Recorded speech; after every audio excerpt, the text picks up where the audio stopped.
నుంచి పుట్టినోళ్ళు. భారతదేశంలో స్వతంత్రం వచ్చాక 97% ఇన్కమ్ ట్యాక్స్ ఎవరి హయాంలో ఉందండి? కాంగ్రెస్ టైంలో ఉంది 97%. అంటే 100 రూపాయలు సంపాదిస్తే 97 రూపాయలు ట్యాక్స్ అంట ఇన్కమ్ ట్యాక్స్. అది ప్రభుత్వం అంటారు అసలు? మనం కష్టపడి సంపాదిస్తే ఆడు దోచుకు తింటాడా? అదే కదా, అది నడిపారు. అది 97, 50 దగ్గరికి రావడానికి నానా తిప్పలైంది.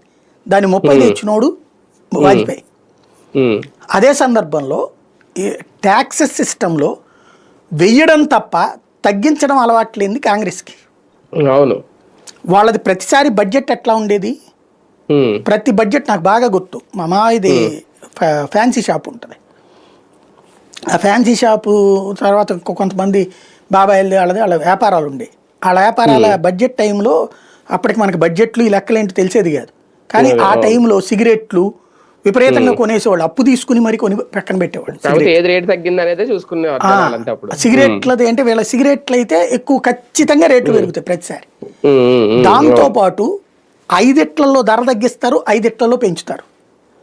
ఇప్పుడు అసలు బడ్జెట్ వచ్చినప్పుడు ఎవడన్నా పట్టించుకుంటున్నాడండి? రాష్ట్రాల బడ్జెట్ కానీ సెంట్రల్ బడ్జెట్ కానీ లేదు, ఎవడు పట్టించుకోవట్లేదు. ఎందుకంటే బడ్జెట్ అనేది వాళ్ళ జమా పద్దులు లెక్క. ఈ ధరలన్నీ కూడా జిఎస్టీతో లింక్ అయ్యి ఉన్నాయి.